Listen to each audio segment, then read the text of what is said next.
Bismillahirrahmanirrahim. Assalamualaikum warahmatullahi wabarakatuh. Kami dari kelompok 4 yang beranggotakan Arik Nofriansa Abrori, Vita Asprianti, Irofazio Wilvini Kolanton Mangu, Maximilianus Kevin Hasiolan Sinaga, saya sendiri Rena Rosiani Nur Aisyah, dan yang terakhir adalah Yayang Fitri Nur Aini dari kelas TIF RP18 CIDA. Di sini kami akan mempresentasikan tentang sistem informasi yang kita buat, yaitu Sistem Informasi Kesehatan Thalassemia.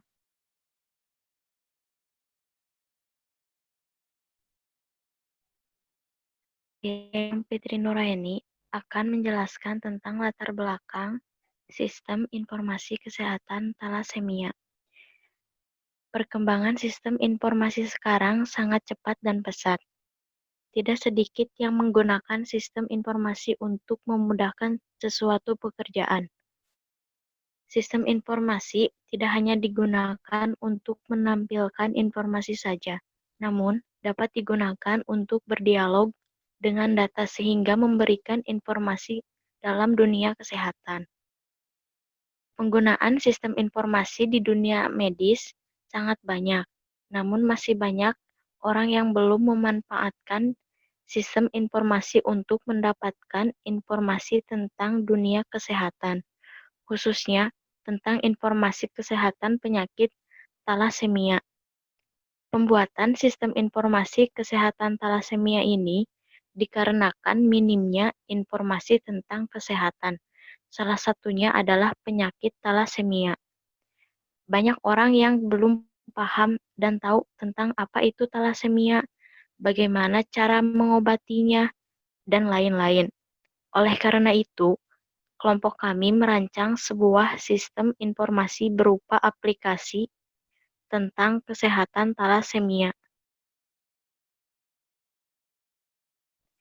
Adapun maksud dari sistem informasi kesehatan thalassemia, yaitu untuk merancang aplikasi interaktif yang bermanfaat dan bisa digunakan sebagai sarana pencegahan penyebaran penyakit dan memberikan informasi kepada masyarakat agar lebih waspada terhadap thalassemia.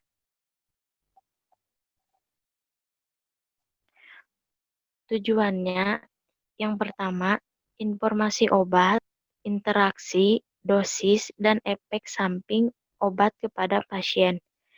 Yang kedua, pengenalan dokter dan tenaga medis. Yang ketiga, informasi rumah sakit, klinik, lab, dan puskesmas.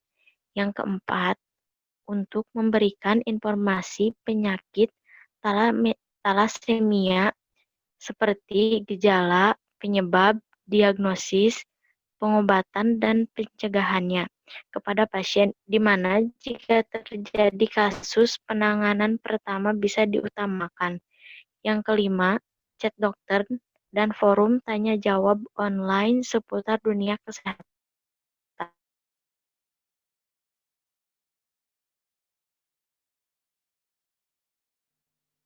Selanjutnya yang akan dijelaskan oleh saya, Gervasio Mangu, tentang struktur organisasi. Yang pertama itu ada project manajernya, terus di bawah project manager ada sekretaris dan bendahara. Di bawahnya itu ada sistem analis, desainer software, programmer, pengujian, dan administrator. Selanjutnya saya Vita Asprianti yang akan menjelaskan lingkup manajerial proyek, di mana nama proyeknya Sistem Informasi Kesehatan Thalassemia. Lihat terkait dengan pelaksanaan proyek. Yang pertama, sistem analisis yang bertugas melakukan analisis sistem informasi kesehatan thalassemia, membuat dokumentasi hasil analisis pada sistem informasi kesehatan thalassemia. Yang kedua, desainer software, membuat desain aplikasi yaitu output, input, proses, database, dan interface, berdiskusi dengan sistem analis dan programmer. Yang ketiga, programmer, yang bertugas membuat aplikasi sesuai dengan hasil analisis dan rancangan desain, berkoordinasi dengan desainer, dan memperbaiki aplikasi yang telah dibuat jika sudah diuji.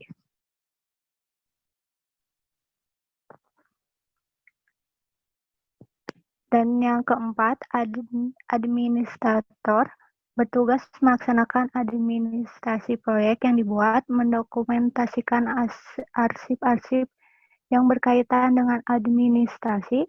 Yang kelima, layanan informasi digunakan untuk pengguna yang ingin mengetahui informasi rumah sakit, klinik, lab, puskesmas, obat, dan bagi pengguna yang ingin langsung konsultasi dengan dokter secara digital.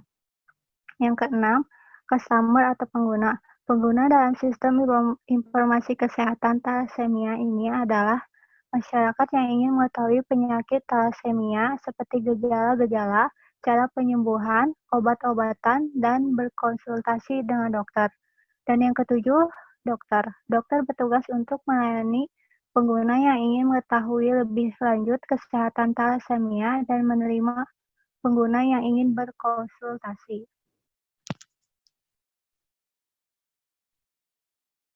Untuk selanjutnya, itu ada estimasi pembuatan proyek menggunakan Cocomo yang akan dijelaskan oleh saya, Rena Rosiani Nur Aisyah. Di sini terdapat input nilai domain serta nilainya.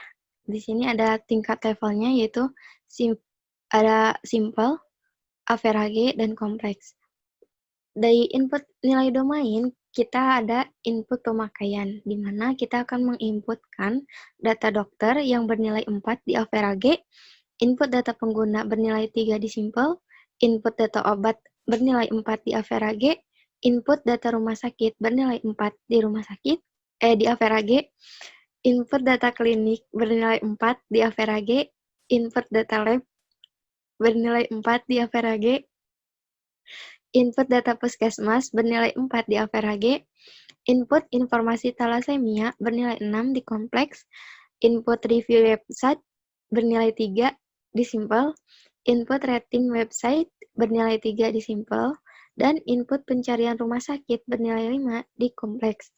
Selanjutnya, di input nilai domain kita juga akan memasukkan jumlah output yang akan dikeluarkan. Yang pertama adalah menampilkan data dokter yang bernilai 3 di simple, lalu menampilkan informasi thalassemia bernilai 4 di average, menampilkan informasi obat dan hasil lab bernilai 7 di kompleks, menampilkan daftar rumah sakit, klinik, dan puskesmas bernilai 4 di average, menampilkan info pengguna bernilai 3 di simple.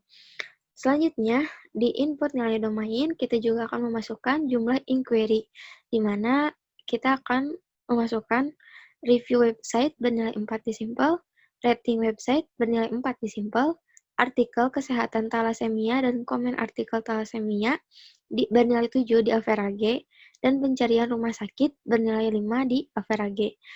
Nah, selanjutnya ada jumlah file yang akan digunakan, yaitu 8 tabel bernilai 8 di simple, dan 7 kelas bernilai 9 di average, sehingga jumlah total nilai domainnya adalah 102.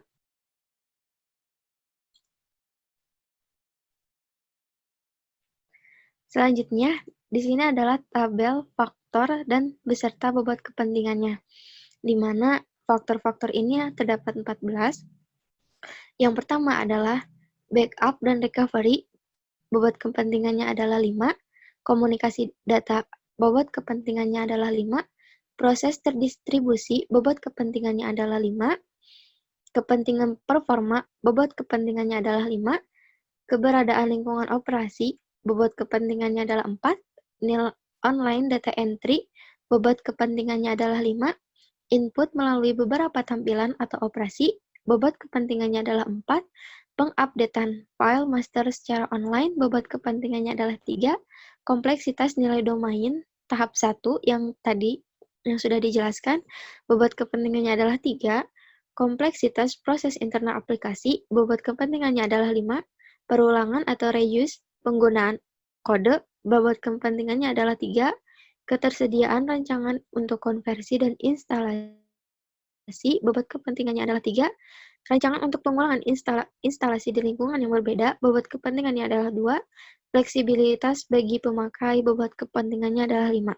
Sehingga total kompleksitas yang dianalisis adalah 57, sebesar 57. Setelah kita menganalisis melalui 2 tabel di atas, kita akan menghitung berdasarkan metode COCOMO.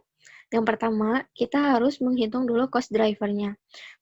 Berdasarkan rumus yang telah kita pelajari dan ditampilkan di dalam slide ini, kita cost driver yang sudah kita hitung adalah 124,44, dan yang selanjutnya adalah menghitung size, di mana size-nya kita dapat 3.733,2 kilolog.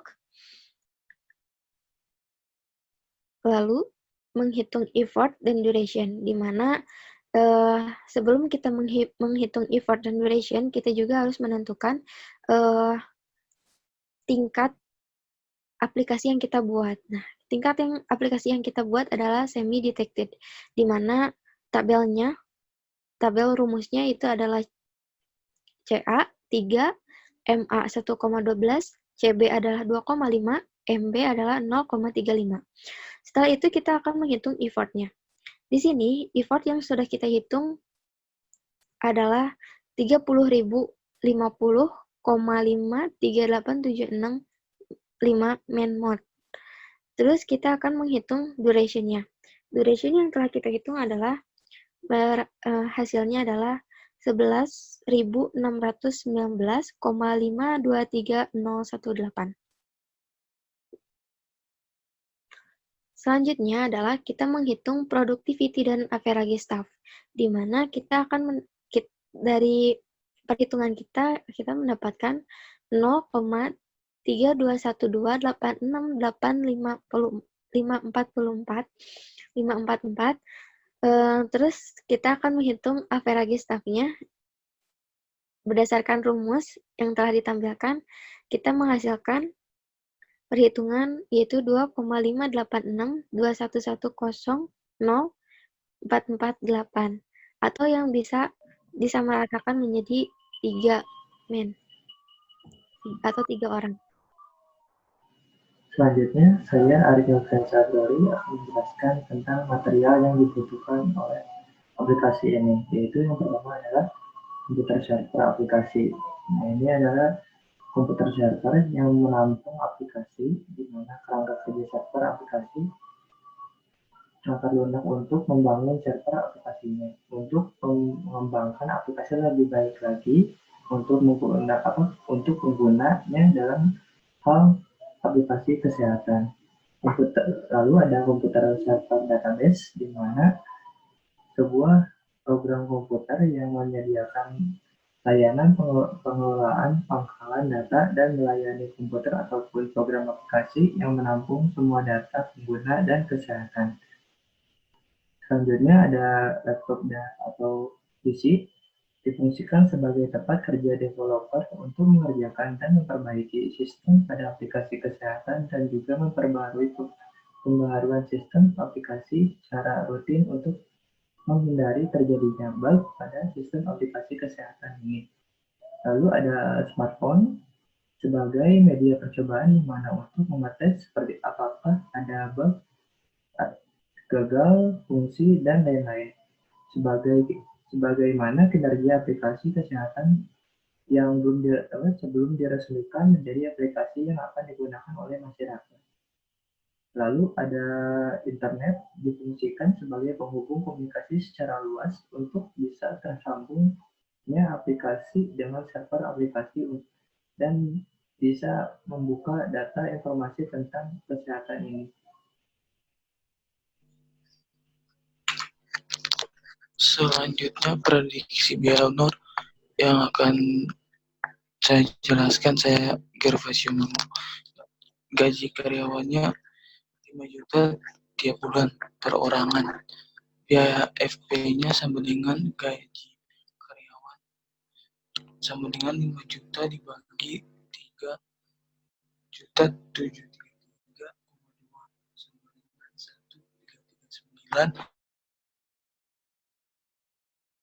5,335476. Biaya per bulannya sama dengan staf dikali gaji karyawannya, sama dengan 3 dikali 5 juta, hasilnya 15 juta.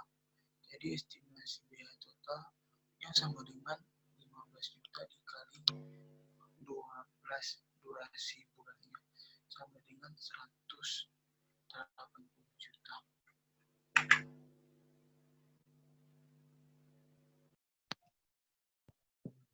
Selanjutnya, saya Pita Asfianti akan menjelaskan estimasi biaya. Yang pertama, menghitung biaya kebutuhan material yang sudah diketahui di poin 6, yaitu komputer server aplikasi sebanyak 1 dengan harga 20 juta. Yang kedua, komputer server database sebanyak 1 seharga 50 juta. Yang ketiga, laptop atau PC sebanyak 3 dengan harga 12 juta dikali 3 menjadi 36 juta. Yang keempat, smartphone sebanyak 1 dengan harga 4 juta. Yang terakhir, internet selama 12 bulan dengan harga 1 juta. Total keseluruhan kebutuhan material adalah 111 juta. Selanjutnya, total biaya keseluruhan, biaya honornya adalah 180 juta, ditambah kebutuhan material 111 juta, total keseluruhannya 291 juta.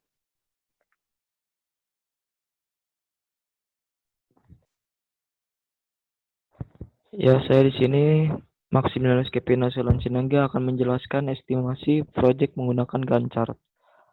Kegiatan dan waktu pelaksanaan. Di sini ada analisis kebutuhan dari bulan Januari dan Februari, dan lanjut lagi Agustus dan September. Perekrutan karyawan baru dimulai bulan Maret. Desain fungsi dari bulan April dan Mei. Bagian pemrograman dari bulan Juni, Juli, September, November. Bagian dokumentasi dari bulan Januari sampai Desember. Training karyawan baru dari bulan Maret dan April. Dari bagian pengumpulan data dari bulan Februari dan lanjut lagi Oktober dan lanjut lagi Desember. Di bagian analisis penyebab cacat dari bulan Agustus dan Oktober. Di bagian evaluasi di bulan Mei dan Oktober. Di bagian implementasi yaitu di bulan Juli. Mungkin cukup sekian presentasi dari kelompok kami. Mohon maaf atas banyaknya salah dalam kata maupun dalam presentasi yang telah kami lakukan. Terima kasih atas perhatiannya. Wassalamualaikum warahmatullahi wabarakatuh.